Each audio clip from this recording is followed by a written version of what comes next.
ہمارے اکابر نے میرے بھائیوں، اللہ ان کے حال پہ رحم کرے، ان کی قبروں پہ نور برسائے، حضرت مولانا انور شاہ کشمیری رحمت اللہ علیہ بہاولپور کا ایک بڑا مقدمہ چلا، بڑی اس کے اوپر کتابیں لکھی گئی۔ ایک ایسا مقدمہ تھا کہ جہاں پر اسلام اور قادیانیت کے درمیان ایک بڑا فرق ہونے والا تھا۔ ایسا مقدمہ تھا کہ اگر وہ مسلمان جیت جاتا تو قادیانی کا کفر ثابت ہو جاتا۔ ایسا مقدمہ تھا کہ قادیانیت اور اسلام دونوں کے درمیان بہت زبردست ٹکراؤ ہو گیا تھا اس مقدمے میں۔ وہ تفصیل میں نے سنانا چاہتا اس وقت میں، صرف یہ بتانا چاہتا ہوں کہ حضرت انور شاہ کشمیری رحمت اللہ علیہ کو، جو اس زمانے کے بڑے محدثین میں سے گزرے ہیں اور دارالعلوم دیوبند کے استاد حدیث شیخ الحدیث گزرے ہیں، اور اللہ پاک نے علم کا سمندر ان کو عطا فرمایا تھا، اور ایسا حافظہ تھا ایک بار جو پڑھ لیتے تھے سالوں تک نہیں بھولتے تھے، اللہ نے وہ حافظہ عطا فرمایا تھا۔ ایسا نورانی چہرہ تھا کہ کوئی غیر مسلم کی نظر پڑتی تھی تو بعض ایسے بھی واقعات ہیں کہ ان کے چہرے کو دیکھ کر کسی کہنے والے نے کہا کہ یہ چہرہ جھوٹا نہیں ہو سکتا، وہ چہرہ دیکھ کے اسلام قبول کر لیا بعض لوگ۔ تو ایسی شخصیت، خدام نے خط لکھا کہ حضرت بہاولپور کے مقدمے میں ختم نبوت کی طرف سے آپ کو وکیل کی حیثیت سے، نمائندے کی حیثیت سے آپ کو آنا ہے۔ تو اب حضرت کہتے ہیں وہاں پہنچ گئے بہاولپور کو، وہاں علماء کے ایک بڑے مجمع کو جوڑا، اور اس مجمع میں خطاب کرتے ہوئے حضرت نے بہت ساری باتیں کہی، جن باتوں میں ایک اہم بات جو سنانے کی ہے اور ہمارے اندرون کو جھنجھوڑنے والی ہے، ہمارے ضمیر کو زندہ کرنے والی ہے۔ حضرت نے فرمایا کہ جب مجھے یہ خط ملا تھا تو مجھے بواسیر کا عارضہ لگا ہوا ہے، شدید مرض ہے بواسیر کا، اور کہنے لگے کہ میں کسی ضروری کام سے ایک محکمے کی طرف میں جانے کے لیے سفر کو نکل رہا تھا۔ دو اہم باتیں، ایک تو شدید بیماری اور سفر کی بھی ممانعت، اس کے باوجود اہم کام تھا تو میں جانے کے لیے نکل رہا تھا، لیکن جب میں نے یہ تحریر پڑھی مجھے یہ میسج پیغام ملا کہ ختم نبوت کی طرف سے آپ کو بحیثیت وکیل، بحیثیت نمائندہ آنا ہے بہاولپور کو، اتنا اہم مسئلہ ہے، تو عزیز دوستوں میں یہ سوچ کر آ گیا کہ میرے اعمال نامے میں تو کوئی عمل نہیں جس سے اللہ راضی ہو، شاید یہی ختم نبوت کا کام میری نجات کا ذریعہ بن جائے، یہ سوچ کر آ گیا۔ اور لکھنے والوں نے لکھا کہ حضرت ایسی حالت میں بھی نہیں تھے کہ وہ چل پھر سکتے تھے، ایسی حالت میں آئے، پھر دوران گفتگو فرمایا لوگوں یاد رکھنا اگر ہم نے ختم نبوت کا کام نہیں کیا تو ہماری گلی کا کتا ہم سے بہتر ہوگا۔ حضرت کے جملے تھے، مجمع پہ سناٹا چھا گیا، لوگوں نے یہ جملے سنے تو ساروں قطار رونے لگے کہ حضرت اتنے بڑے علم کا پہاڑ، ایک شاگرد کھڑا ہو گیا کہنے لگا اتنے بڑے علم کا پہاڑ، حدیث کا اتنا بڑا استاد محدث جس نے پوری زندگی اللہ کے رسول کی خوشی کا سامان کر دیا، وہ یہ کہہ رہا ہے کہ میرے پاس کوئی عمل ایسا نہیں ہے جس سے میری مغفرت ہو سکتی ہے، اسی لیے ختم نبوت کے کام کو آیا ہوں، تو دوستوں میرا آپ کا کیا ہوگا؟ تو اس کے بعد میں کہنے لگے کہ یہ تو ایک دھوکہ ہے، اس غلط فہمی میں مت رہو کہ میں نے یہ کیا وہ کیا۔ پھر جب مقدمہ لڑنے لگے اور پھر فرمایا تھا یاد رکھنا اگر میری زندگی میں یہ مقدمہ حل ہو گیا تو حل ہو گیا، ورنہ مقدمہ تو مسلمان ہی جیتے گا، میرے مرنے کے بعد میری قبر پہ آ کر سنانا کہ مقدمہ کون جیتا۔ اور وہی ہوا کہ حضرت مقدمے کے دوران ہی انتقال کر گئے، اور ان کے انتقال کے بعد ان کی قبر پہ جا کر ان کے شاگردوں نے سنایا جو انہوں نے وصیت کی تھی کہ اے حضرت اللہ نے آج مسلمانوں کو، اسلام کو کامیابی عطا کر دی۔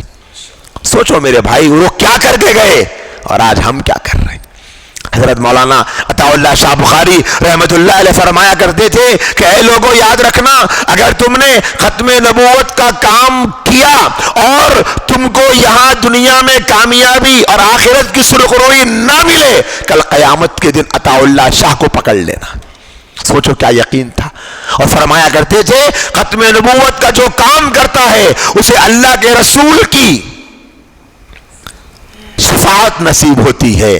پھر فرمایا کرتے تھے کہ جسے یقین نہ ہو اور جس کو اعتماد نہ ہو تو کل قیامت کے دن عطا اللہ شاہ بخاری اسے نبی کی شفاعت دلانے کا ذمہ لیتا ہے۔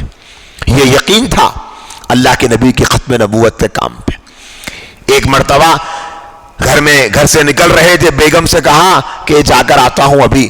ختم نبوت کے عنوان پر حضرت کے لمبے لمبے بڑے بڑے تفصیلی بیانات ہوتے تھے، اور بعض مرتبہ تو دشمن اتنے تھے قادیانی کہ وہ حضرت کو دشمن حملے کرتے تھے اور ان کو پکڑوا دیا کرتے تھے۔ تو ایک مرتبہ جلسے میں گئے، بیگم کو بول کر گئے کہ محترمہ ذرا میں جلسے میں جا کر آتا ہوں۔ جو بیان کرنے گئے تو سیدھے اسٹیج سے پولیس والے لے کے چلے گئے۔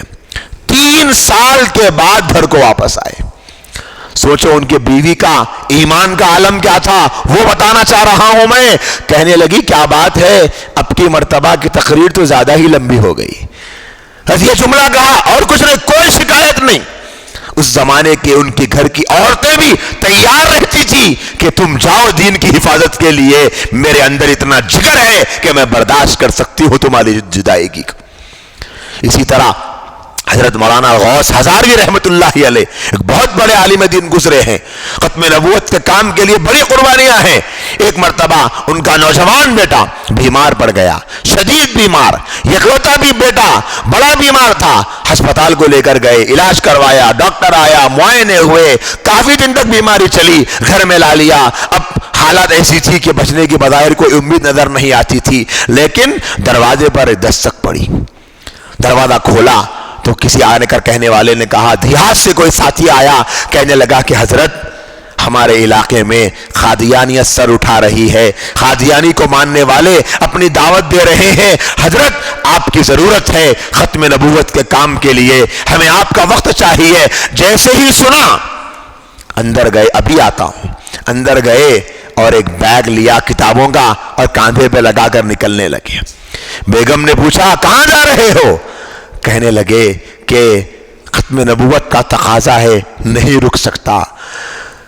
بیوی نے پوچھا جوان بیٹا بیمار ہے، چھوڑ کے جا رہے ہو؟ کہنے لگے اگر بیٹے کا انتقال ہو جائے تو جنازہ پڑھا دینا، میں جا رہا ہوں۔ یہ وصیت کرے نکل گئے، اور جیسے ہی پہنچے بس اسٹاپ پر اور بس میں بیٹھے، بس نکلنے ہی والی تھی کہ خادم دوڑتے ہوئے آیا، کہنے لگا کہ حضرت پوچھا کیا ہوا؟ کہنے لگا غضب ہو گیا۔ کیا ہوا؟ آپ کے بیٹے کا انتقال ہو گیا۔ انا للہ و انا الیہ راجعون پڑھا۔ کہنے لگے ٹھیک ہے میں چلتا ہوں، دعاؤں میں یاد رکھنا۔ فرمایا حضرت آپ کے بیٹے کا جنازہ تو پڑھا کر چلے جاؤ۔ کہنے لگے جنازہ فرض کفایہ ہے، ختم نبوت کا کام فرض عین ہے۔ جنازہ تم پڑھا لینا، میں ختم نبوت کی حفاظت کے لیے جا رہا۔ یہ جذبہ تھا میرے دوستو، یوں ہی دین یہاں تک نہیں پہنچا۔ یہ ہے صحابہ کے سچے وارث جن کے بارے میں کہا جا سکتا ہے ان کے دلوں میں وہی جذبہ تھا اللہ کے نبی کی دین کی حفاظت کے لیے جو صحابہ کو اللہ نے عطا فرمایا۔ یا یوں کہہ سکتے ہیں یہ صحابہ کے جذبے کا ایک جھلک اللہ نے ان اکابر کی زندگیوں میں دکھایا۔ کیسی قربانیاں۔ حضرت مولانا مفتی شفیع صاحب رحمت اللہ علیہ اتنے بڑے مفتی، اتنے بڑے فقیہ، یہی ہندوستان کی پیدائش ہے۔ جب تقسیم ہند ہوا تو پھر وہ یہاں دارالعلوم سے وہاں شفٹ ہو گئے پڑوس ملک میں، پھر وہاں جا کر دارالعلوم کراچی قائم کیا۔